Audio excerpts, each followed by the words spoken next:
Tout de suite, le JT.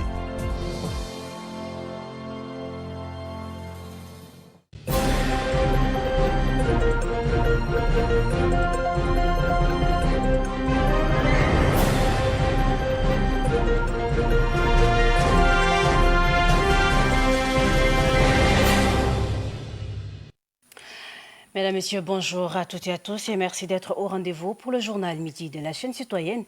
À vos chers internautes, auditrices et auditeurs, bienvenue à tous.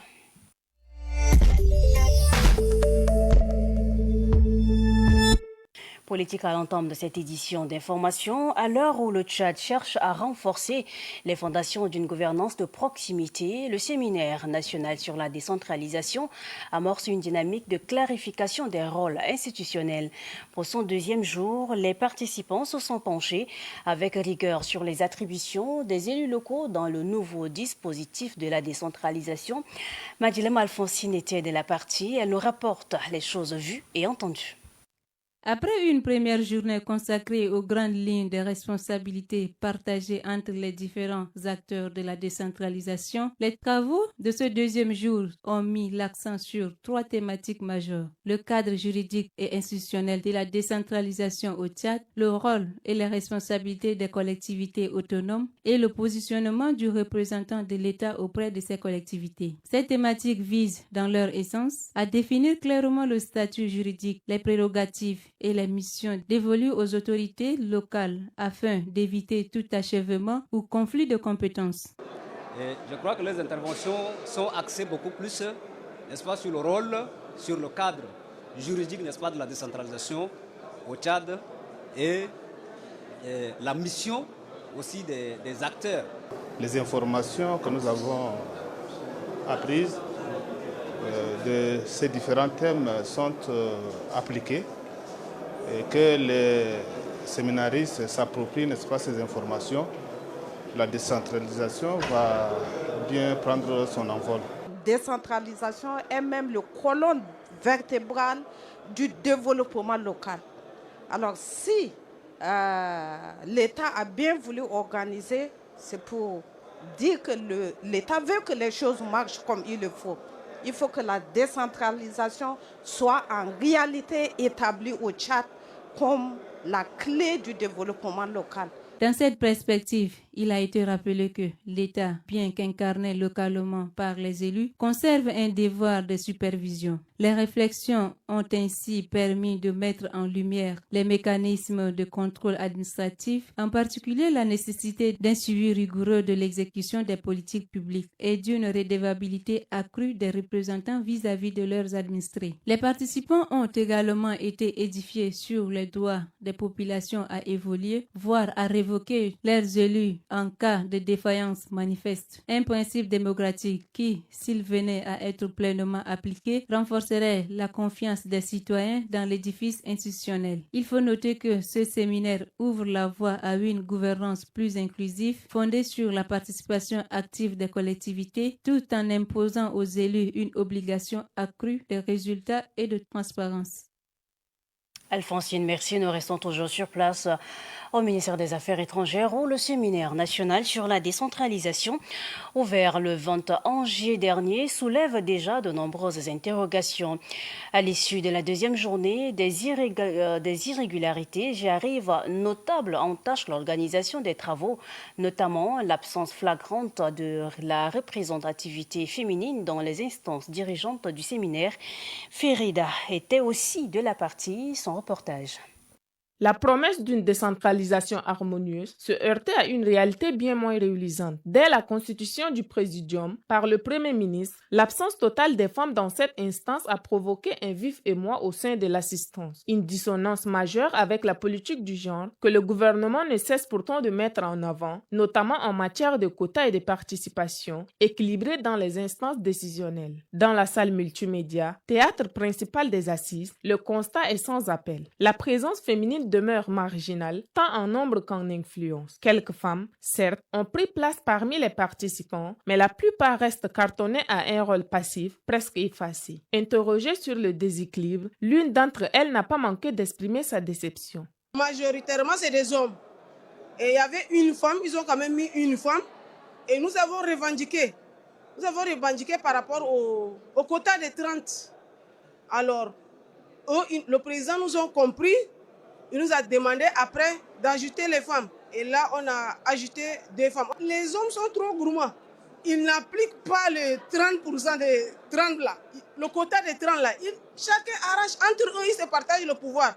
Ils nous écartent. Mais on continuera toujours à lutter pour les 30%. Je demanderai aux femmes comme moi de s'imposer, pas avoir peur des hommes. Les femmes peuvent même gouverner, pourquoi pas? Le malaise est palpable. Certains participants eux-mêmes ont dénoncé cette exclusion, pointant du doigt une organisation qui, malgré un discours d'ouverture axé sur l'équité et la justice sociale, peine à s'affranchir des réflexes patriarcaux. Vu déjà la politique du gouvernement qui est dit qu'il faut qu'il y ait un pourcentage de 30% des femmes dans chaque administration ou dans chaque événement, mais dans la norme de choses, ça devait être réel. Aujourd'hui, on devait voir les nombres normaux des femmes à cet événement parce qu'il est écrit quelque part maintenant, il y a ce qu'on appelle la politique genre. Les femmes doivent être partout parce qu'elles sont aussi l'impulsion du développement. Quand les femmes sont parmi les hommes pour définir des politiques de développement d'un pays, ça a donné que ça marche très bien. Et là, je n'ai pas vu des femmes à cet événement aujourd'hui, surtout au niveau du présidium. Alors que la décentralisation est censée être un levier de transformation sociale, l'absence de femmes dans les espaces de réflexion et de décision constitue un sérieux revers pour la dynamique nationale de développement. L'inclusion féminine dans les sphères publiques et privées n'est pas un luxe mais une nécessité structurelle. Les irrégularités organisationnelles révèlent une tension persistante entre les engagements politiques et les réalités pratiques, une contradiction qu'il faudra impérativement corriger pour que la décentralisation ne devienne pas, une fois encore, une promesse creuse. Tout à fait. Et pendant que les élus locaux réfléchissent sur les voies et moyens pour matérialiser la décentralisation, les parlementaires, eux, sont donc en vacances et les vacances font parler plus d'un Tchadien et suscitent aussi des interrogations. En effet, ce sont donc une période de pause dans les travaux parlementaires officiels, c'est-à-dire une suspension temporaire de session de l'Assemblée nationale et du Sénat depuis l'instauration du bicamérisme. En revanche, cette période dite inactive est peu connue par la population et les concernés eux-mêmes. Alphonsine Madilem, qu'est-ce qu'on peut retenir donc des vacances parlementaires?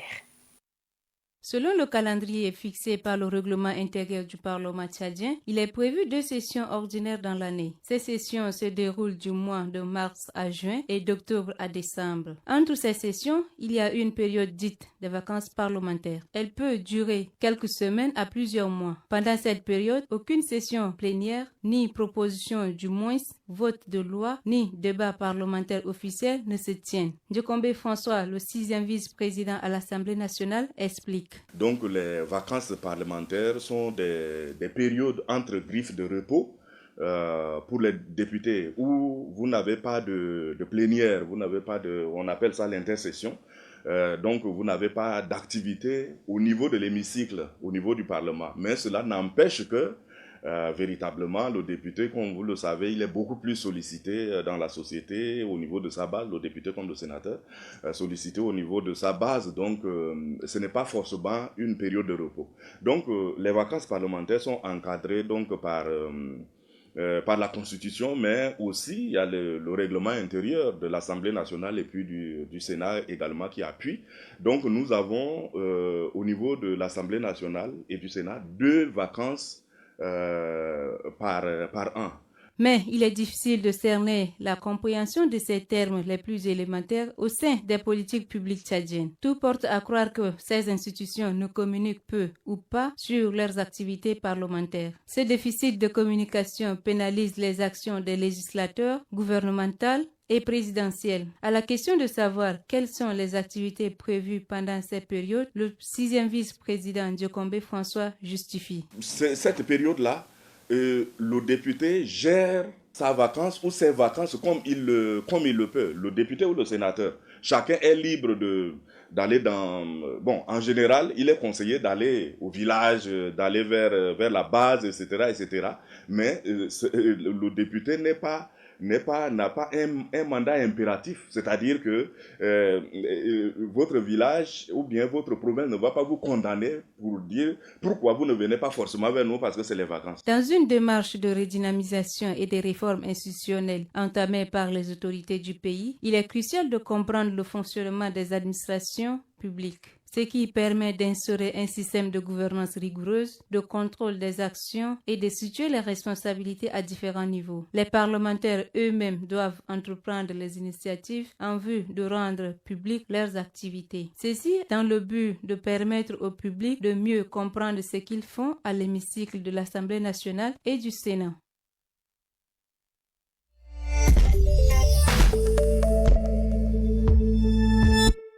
Et puis en société, dans un monde où l'image prévaut sur le discours, l'apparence s'impose comme un langage discret mais puissant. Les codes vestimentaires, qui sont donc un signe culturel ou symbole religieux de tout ce que l'on voit, parlent. Et si le premier passeport d'un individu était donc ce qu'il porte, eh bien, le sujet qui a donc intéressé Joséphine Coulibaly-Nabi, qui s'interroge d'ailleurs sur le miroir social où se lisent les convictions, les apparences et parfois les dissonances. On en sait plus.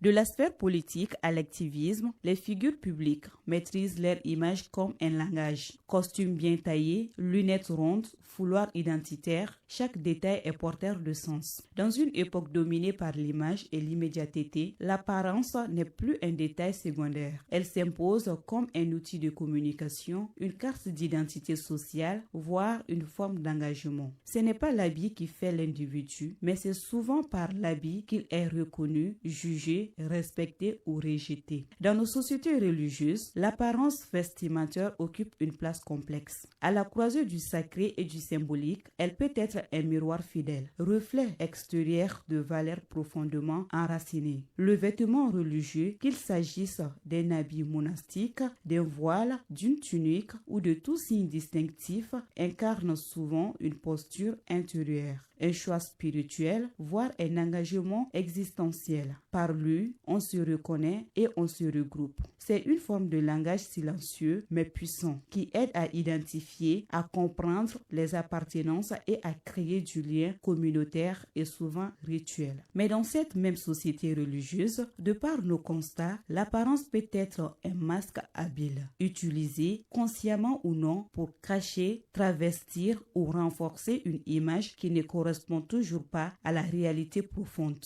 Dans ces cas, le vêtement sacré devient une façade parfois respectée ou parfois manipulée. Ce qui importe donc, ce n'est pas la matière du tissu, la coupe ou la couleur, mais bien la vérité qu'il contient. Retenons que l'apparence agit comme un passeport silencieux car elle ouvre des portes, mais ne dévoile jamais tout le voyage intérieur. Comme quoi, l'apparence est trompeuse, a-t-on coutume de dire. Tout à fait, Joséphine Coulibaly, merci. Et puis, pendant que Joséphine parle des codes vestimentaires, Rala Nathalie Klimba, elle, s'interroge plutôt sur le fait que beaucoup de personnes se réfèrent donc au conseil des personnes qui se disent influenceuses sur les réseaux sociaux pour consommer des produits dans leur vie au quotidien sans connaître les risques qu'ils encourent. Elle fait le constat dans ce reportage. La consommation des produits recommandés sur les réseaux sociaux par certains influenceurs ou coachs est devenue une tendance omniprésente dans notre société moderne. Avec l'essor de ces influenceurs et des plateformes de partage, les utilisateurs sont souvent exposés à une multitude de conseils sur divers produits, allant des produits cosmétiques aux compléments alimentaires, voire des produits pour maigrir, prendre du poids ou pour enfanter. Bien que cela puisse sembler inoffensif, cette dynamique présente des risques considérables pour la santé et le bien-être des consommateurs. L'une des principales préoccupations réside dans le marque des régulations concernant les produits encouragés sur les réseaux sociaux. Contrairement aux publicités traditionnelles où des normes strictes doivent être respectées, les recommandations faites par les influenceurs ne sont pas toujours soumises à un contrôle rigoureux. Cela signifie que certains produits peuvent être mis en avant sans preuve tangible de leur efficacité ou de leur sécurité. sécurité. Les compléments alimentaires promettent des résultats rapides, peuvent contenir des ingrédients nocifs ou non testés, exposant ainsi les consommateurs à des risques pour leur santé. De plus, la confiance aveugle que les consommateurs accordent aux influenceurs peut augmenter ces dangers. Les personnes qui suivent ces figures publiques peuvent être tentées de croire que leurs expériences personnelles est représentative de l'efficacité d'un produit. Cependant, il est important de rappeler que les témoignages peuvent être biaisés. Les influenceurs sont souvent renumérés pour promouvoir certains articles, ce qui peut les inciter à emballer leurs expériences ou à minimiser les effets secondaires potentiels. Cette situation crée un environnement où la désinformation peut prospérer, rendant difficile pour les consommateurs de distinguer le vrai du faux. La santé mentale des utilisateurs peut être affectée par cette culture de la consommation rapide et des comparaisons sociales. Les gens peuvent développer des complexes d'infériorité en voyant d'autres personnes promouvoir des produits qui semblent améliorer leur apparence ou leur bien-être. Cela peut conduire à une quête incessante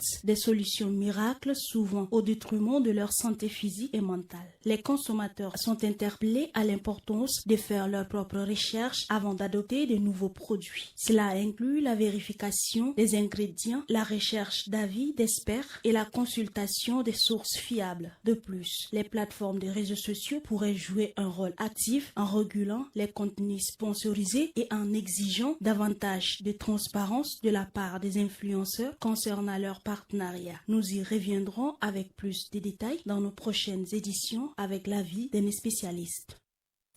Rendez-vous bien noté, Nathalie. Et puis, merci. Pendant ce temps, cracher en public ou en pleine circulation est un problème courant, souvent lié à un manque d'éducation de base et d'incivisme.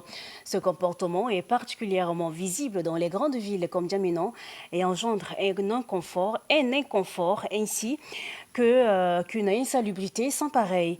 Ce sujet a donc inspiré notre reporter Vunba Keaobe qui nous en dit plus.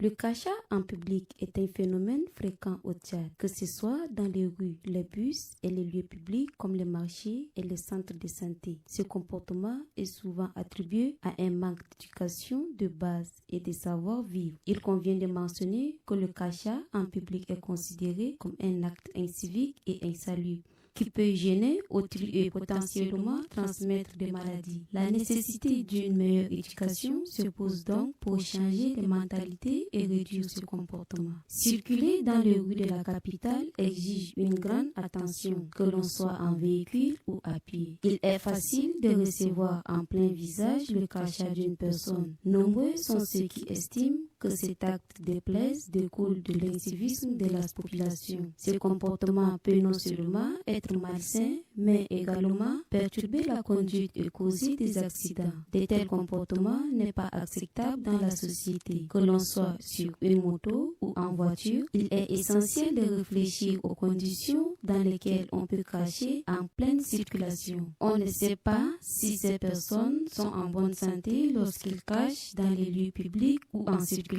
Celles qui crachent en pleine circulation semblent indifférentes aux autres. Cette attitude ne se limite pas seulement dans les rues de la capitale, mais se rencontre également dans les hôpitaux et certains bureaux. Le crachat peut parfois contenir des bactéries, ce qui peut être dangereux pour la santé. Selon un spécialiste de la santé, le crachat représente un problème récurrent dans nos milieux de vie avec de graves conséquences sur le plan sanitaire. Bien que le crachat en pleine circulation soit un besoin biologique qui ne peut parfois pas attendre, il est essentiel de se soucier davantage des autres. Cet acte incivique au Tchad représente un problème persistant, mais la prise de conscience et l'éducation constituent des pistes pour améliorer la situation dans la capitale.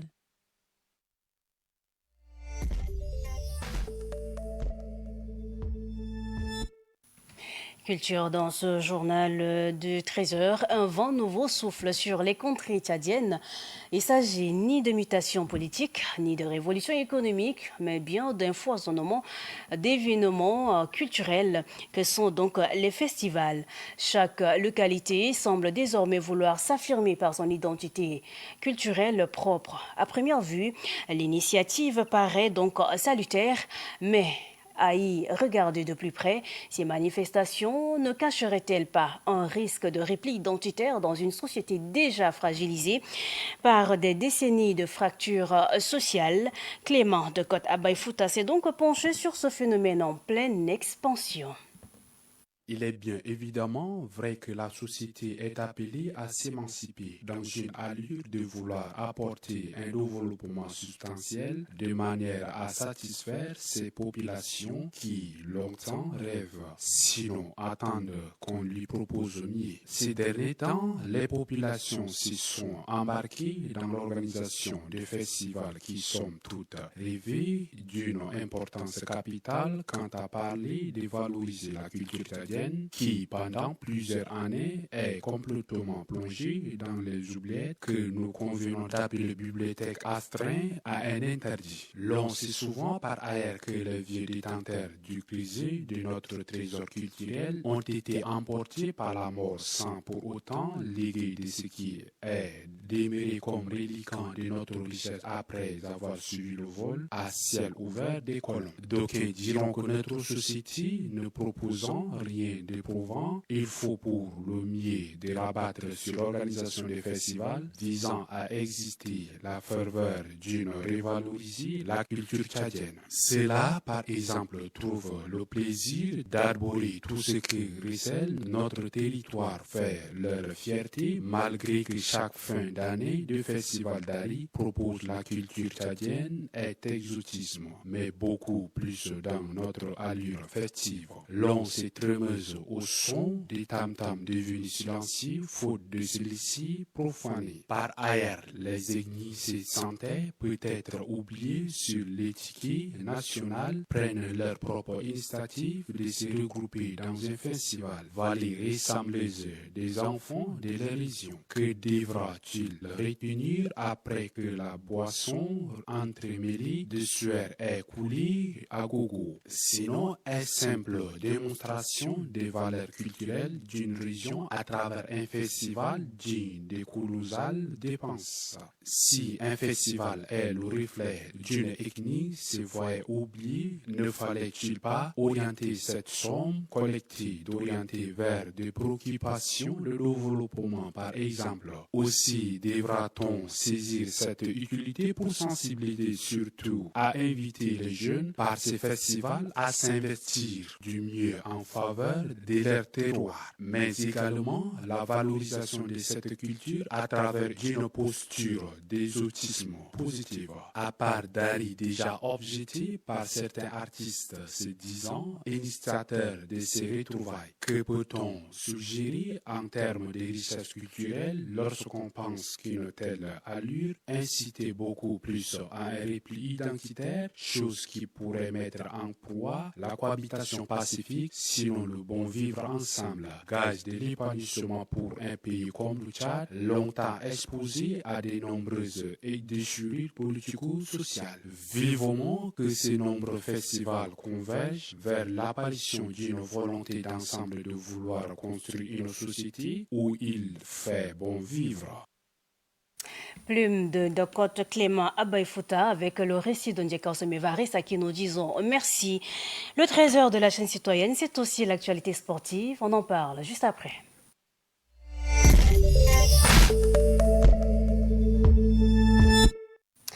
La course à la nomination du nouveau sélectionneur national du Tchad s'accélère et les prétendances bousculent. Mais une chose semble déjà être acquise, Kevin Niquez, ancien entraîneur de Sao, est loin d'être favori dans cette nouvelle phase de sélection. Malgré la sympathie populaire qu'il suscite, son profil ne répond donc pas aux exigences actuelles posées par la fédération. Ndjekoseme Evariste nous en dit plus. Les critères stricts de la fédération, l'exigence d'expérience de ces dernières a fixé une ligne claire. Avoir au moins 4 ans d'expérience à la tête d'une équipe professionnelle, ce qu'il soit en club ou en sélection nationale. Un critère qui reflète la volonté des instances sportives tchadiennes de franchir un cap en matière de management technique. Les candidats favoris qui se sont démarqués. D'après les profils que nous avons pu consulter, plusieurs noms se dessinent nettement, tant par leur parcours que par leur solidité de leur projet. Kamou Malo, l'ancien sélectionneur du Burkina Faso, connu pour avoir amené les étalons en demi-finale de la Coupe d'Afrique des Nations 2021. François Zao, technicien ivoirien, ex-sélectionneur de la Côte d'Ivoire, du Niger et de la Centrafrique, très expérimenté sur le continent. Jonas Koko Komlan, le Togolais, qui a dirigé les U17 du Mali et qui sait faire un nom de la formation et le coaching des jeunes talents africains. Lamine Diaye, spécialiste de formation, le Sénégalais est passé par plusieurs grands clubs et sélectionnés africains avec un riche bagage technique, sans oublier son compatriote Cheikh Gueye qui semble être aussi un bon concurrent. Michael Thury, l'entraîneur franco-belge avec un parcours solide en Europe et en Afrique qui propose un projet à long terme. Face à ces profils bien armés, Kevin Nikes ne fait clairement pas le poids. Sa courte expérience à la tête des SAO et l'absence d'un parcours prolongé au haut niveau le place en retrait, malgré son attachement au football tchadien et sa connaissance du contexte local. La décision finale est attendue très prochainement. Les raisonnements vont bon train, mais tout porte à croire que le Tchad tournera une page en confiance et SAO a un profil confirmé capable de redonner espoir et stabilité à une sélection en quête de relance. Eh bien, ça sous un ciel dégagé avec 31 degrés de température. Ici à N'Djamena, que nous mettons point final à ce journal. Merci à vous de l'avoir suivi.